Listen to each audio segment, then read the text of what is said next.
Hi friends, ಇವತ್ತು ನಾ ಮಾಡೋ ರೆಸಿಪಿ ಯಾವುದಂದರೆ ಹಾಗಲಕಾಯಿ ಪಲ್ಯ. ಹಾಗೆ ಮನೇಲಿ ಏನು ಮಾಡ್ತಿದ್ಯಾ ಅಂತ ಕೇಳಿದಾಗ ನಾವು ಹಾಗಲಕಾಯಿ ಪಲ್ಯ ಅಂದರೆ ಹಾಗಲಕಾಯಿ ಪಲ್ಯನ ತುಂಬ ಕಹಿ ಇರುತ್ತೆ ಬೇಡ ನನಗೆ ಅಂತ ಅನ್ನೋರಿಗೆ ಈ ರೆಸಿಪಿ ಮಾಡಿಕೊಡಿ, ಇಷ್ಟಪಟ್ಟು ತಿಂತಾರೆ. ಹಾಗೆ ಪದೇ ಪದೇ ಹಾಗಲಕಾಯಿ ಪಲ್ಯ ಮಾಡಿಸ್ಕೊಂಡಾದರೂ ತಿಂತಾರೆ. ಮೊದಲು ನಾನು ಹಾಗಲಕಾಯಿನ ಈಗ ರೌಂಡ್ ಶೇಪಲ್ಲಿ ಕಟ್ ಮಾಡ್ಕೋಬೇಕು. ಹಾಗೆ ಇದು ಆರೋಗ್ಯಕ್ಕೂ ತುಂಬಾ ಒಳ್ಳೆಯದು. ಹಾಗೆ ಶುಗರ್ ಇದ್ದವ್ರಿಗಂತೂ ಈ ರೆಸಿಪಿ ಮಾಡಿಕೊಡಿ. ಹಾಗೆ ಶುಗರ್ ಒಂದು ಲೆವೆಲಿಗೆ ಬರುತ್ತೆ.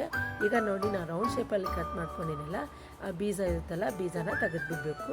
ಯಾಕೆ ಬೀಜ ತೆಗಿಬೇಕಂದ್ರೆ ಬೀಜದಲ್ಲೇ ಜಾಸ್ತಿ ಕಹಿ ಇರುತ್ತೆ, ಹಾಗಾಗಿ ಅದನ್ನು ತೆಗೆದುಬಿಡ್ಬೇಕು. ಈಗ ನೋಡಿರಿ ನಾನು ಅಷ್ಟು ತಗೊಂಡೇನ್ರಿ ಕ್ಲೀನಾಗಿ ಬೀಜನ. ಈಗ ಅದ್ರ ಮೇಲೆ ನಾನು ಉಪ್ಪು ಉದುರಿಸ್ಕೊತೇನೆ ರೀ. ಮೊದಲು ಒಂದು ಪಾತ್ರೆಗೆ ಅದನ್ನು ಹಾಕ್ಕೊಳ್ಬೇಕು ಹಾಗಲಕಾಯಿನ. ಹಾಗೆ ಉಪ್ಪು ಉದುರಿಸ್ಕೊಂಡು ಅದನ್ನು ಚೆನ್ನಾಗಿ ಮಿಕ್ಸ್ ಮಾಡ್ಕೋಬೇಕು.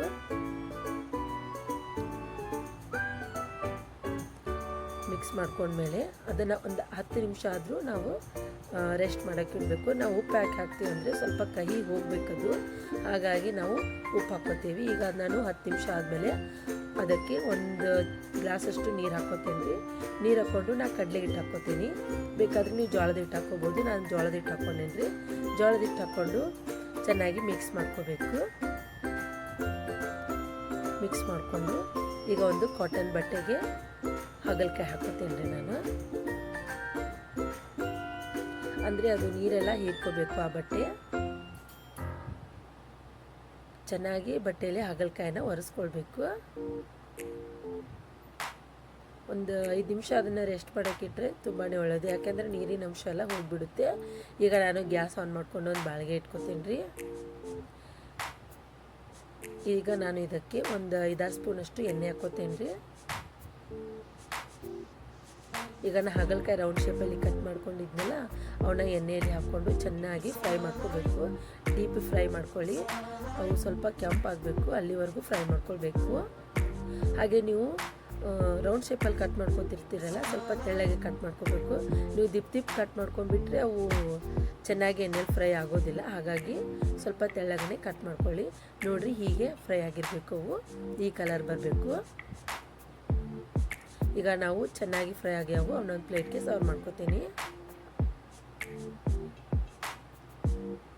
ಸರ್ವ್ ಮಾಡ್ಕೊಂಡ್ಮೇಲೆ ನಾನು ಎಣ್ಣೆ ಕೊಡ್ತೀನಿ ರೀ. 1 ಸ್ಪೂನಷ್ಟು ಎಣ್ಣೆ, ಹಾಗೆ 1 ಸ್ಪೂನಷ್ಟು ಸಾಸಿವೆ ಚಿಟಪಟ ಆದಮೇಲೆ ಕರಿಬೇವು ಹಾಕ್ಕೊಳ್ಬೇಕು. ಹಾಗೆ ಒಂದು ಈರುಳ್ಳಿ ಹಾಕ್ಕೊತೇನೆ ರೀ, ಚಿಕ್ಕದಾಗಿ ಕಟ್ ಮಾಡ್ಕೊಂಡಿರೋದು. ಈರುಳ್ಳಿ ಕೆಂಪಾದಮೇಲೆ 1 ಸ್ಪೂನಷ್ಟು ಅರಿಶಿನ ಪುಡಿ ಹಾಕ್ಕೊಳ್ಬೇಕು.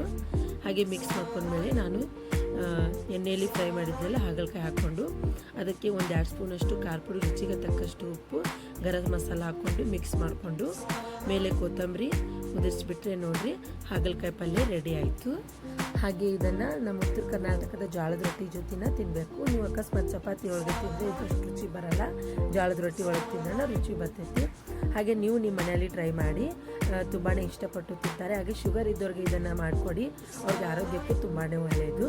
ಹಾಗೆ ಈ ವಿಡಿಯೋ ಇಷ್ಟ ಆಗಿದ್ದಲ್ಲಿ ಪ್ಲೀಸ್ ನಮ್ಮ ಚಾನಲ್ಗೆ ಸಬ್ಸ್ಕ್ರೈಬ್ ಮಾಡಿ, ಸಪೋರ್ಟ್ ಮಾಡಿ.